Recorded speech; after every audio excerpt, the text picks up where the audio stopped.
Don't you just love seeing a good Paul Finebaum thumbnail every time that you're coming in here? We've been fighting this SEC narrative battle now for weeks, really months almost at this point. And good news, the battle's over. It's done. Like, the SEC's out. They're not in the national championship game for a second straight year. Even Paul Finebaum has conceded. He has waved the white flag. And he had some new comments about this on his little YouTube piece with ESPN's Matthew Berry. So the good guys won. The good guys won here. Battle over for this year. But that doesn't actually mean that it's over. That's part of the issue. So, look, the dust is settled. It's an all-North national title game. Nobody in the South involved. In fact, I saw people already taking this angle. It was not just people waiting to, like, grave dance on the SEC. It was so much so that they took it as just the South. And I saw people saying, well, Texas is, I think was it an Athletic article? Might have been. It was Texas is in the national championship game. That's not a team from the Deep South. So this is the first time in however long that the Deep South has not been involved here. And what that means, they weren't even waiting for Texas to lose the game to Ohio State. That felt inevitable, that everybody knew was probably going to happen. They didn't even wait for that. They wanted to jump on the SEC's grave before that. And you know what? Fair enough. Texas is, that's a Big 12 team. That's a roster that was recruited to play in the Big 12. They're now in the SEC. And we're getting a Big 10 versus independent national championship game. Big 10 versus independent national championship game. 2 years in a row, the SEC has not been involved in the national championship game. Here's the tail of the tape right now. The last time the SEC was in the national championship game, the Big 12 was in the national championship game. So same drought for the Big 12, and that's new look Big 12, not Oklahoma, not Texas. Same drought for the Big 12 in a natty versus the SEC in a natty. Okay? The Big 10 went 5-3 in the playoff this year. The SEC went 2-3. The three losses were by an average of 17 points per game. Not a single one was even a single-digit loss. They were all by 10-plus points. Not close games. Not close games. Ohio State, Texas was pretty competitive, but the final score was 14 points, 17 points per game. Tennessee got blasted, and Georgia never really, they never had the ball down one possession in the fourth quarter against Notre Dame. So, boy, I tell you what, Michigan, Washington, Ohio State, Notre Dame, all playing for the national title over the last 2 years. Nobody from the SEC. Anybody who is still arguing about the superiority of the SEC at this point, like this year, you're a total shill or a Georgia fan, because that's basically the only people I still see out there trying to put up some kind of a fight.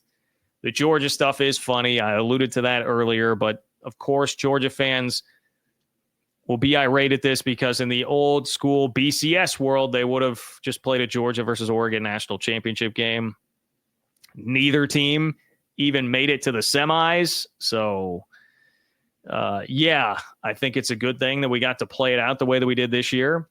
And, this argument about a team that lost to Northern Illinois in the national championship game, well, that same team, you got your crack at that exact same team. And apparently Georgia is not up to Northern Illinois standards. So there's no argument left. There's no argument left here, legitimately, for the SEC at all in 2024 for their superiority. Could we have a healthy debate about who was actually the best conference this year? Like, is it close? I think at this point I'm going to give the nod to the Big Ten. But yeah, we can have a discussion about that. The SEC, it's not like they're out of that discussion. I'm not saying that they're behind the Big 12 or the ACC or anything like that. But the argument for SEC folks has always been about that they deserve special treatment. That's the argument that's dead and gone, totally dead and buried. Outside chance that someone could convince me that they are still the best conference in America this year. But, frankly, with the way Ohio State's playing, seeing Penn State, I really thought Penn State probably should have won that Notre Dame game. I felt like they kind of choked that away and they were actually the better team. James Franklin doing James Franklin things. No thanks to Drew Aller. The SEC is a more consistent top-to-bottom conference, but the Big Ten at the top, man, pretty damn good and hard to argue with. Either way, the point is the SEC is not on special treatment level. And even, man, Paul Finebaum has been backtracking here. He already waved the white flag on Alabama getting into the playoff that we talked about last week on the show. And now we have this. This is what Paul Finebaum said with ESPN's Matthew Berry after watching Ohio State, Texas. He says, quote, "That is significant." And by that, he means the SEC not making the title game again. "That is significant. Everyone always thinks that those of us who live in SEC country try to hide things like that. Even today, we're still arguing for Alabama to get it, which there are still some, I'm sure. But there's a dramatic moment. It's a seminal moment in time that I didn't expect, especially with a 12-team playoff." So Paul Finebaum said that this is a seminal moment, people. The SEC performed so poorly this year that it is a seminal moment for the conference, as noted by the conference's biggest supporter here.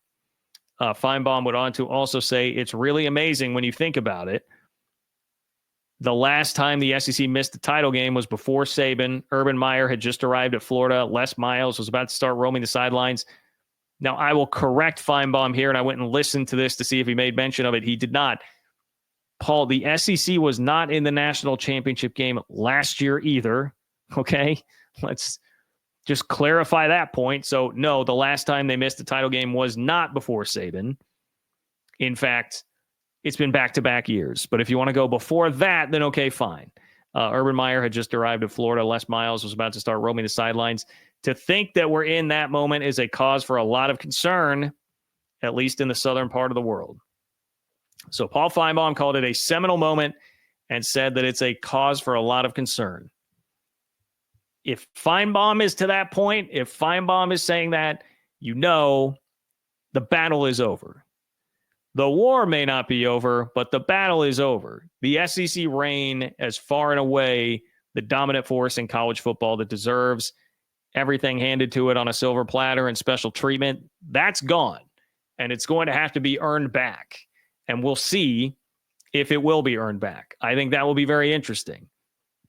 I am not foolish and naive enough to sit here and say the SEC is going to just wilt away and will never regain overwhelming superiority over everybody when they sit in the most talent-rich part of the country, when they have fan bases and boosters and infrastructures that care more than anybody else, at the very, very least, as much as anybody else. But we all joke about it just means more, the SEC slogan, right?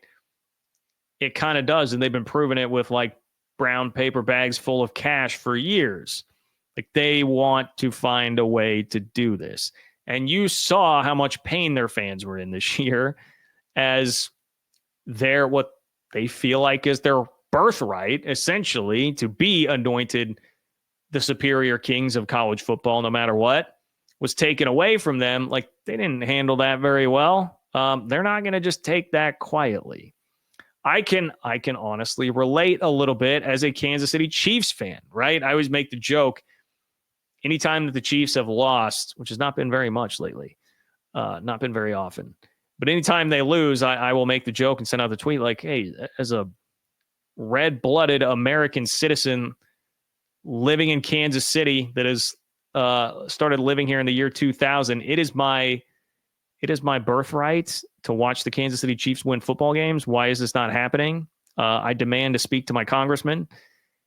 That's the kind of attitude that you have as a Chiefs fan right now. That's what it's been like. I get it. Like, that's what it's been like for SEC fans. But this year, the evidence just doesn't back it up, man. It just doesn't back it up. Anyway, those fans feel that.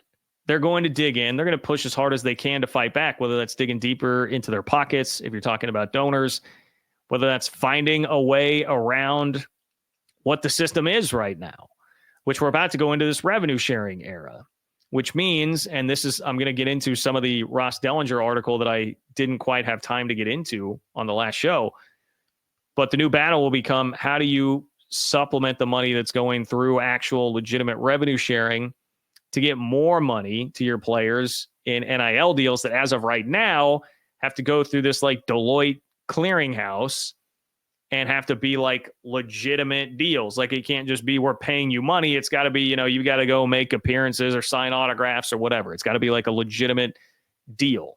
Can you get around that? Here's a quote from Walker Jones, who is the head of the Ole Miss Collective. And I must say, that is a very SEC name that I would expect to be the head of the Ole Miss Collective. Walker Jones says that's going to be the new frontier, the above the cap supplemental NIL. That's the new battlefield. The question is, can it really be regulated?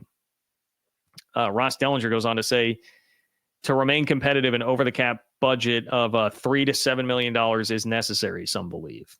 So you've already got the $20.5 million that's going to go for all the revenue sharing for all the athletes at the school and all sports. People are saying about 14, 15 of that would go to football, and then you'll need an extra 3 to 7 on top of that outside of the revenue sharing with these what have to supposedly be legitimate deals to really truly be competitive at the top of the sport.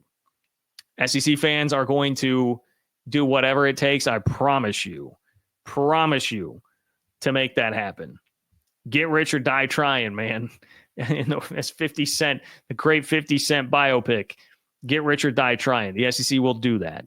They're going to find every single way they can to get around it, make the portal. Right now, it looks like there are legitimate reasons why this has happened, right? This isn't just some blip on the radar screen. It's NIL, transfer portal, having more of an opportunity. Players that would be second or third stringers at Georgia have an opportunity to leave, play, and get paid to do it somewhere else. And so because of that, you're not going to be able to hoard as much talent. That's a legitimate thing that's happened that seems to have thinned it out a bit.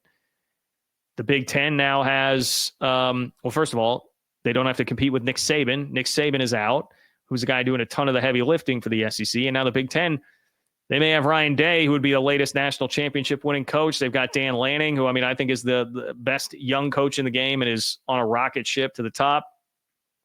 They may have the last 2 national champions in the Big Ten. Like, there are a lot of shifting plates here, tectonic plates of college football that have shifted and changed the landscape here.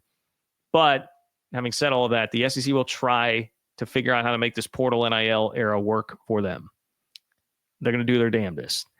And as much as, I'm sure I get labeled an SEC hater. You know what? I'll embrace that a bit.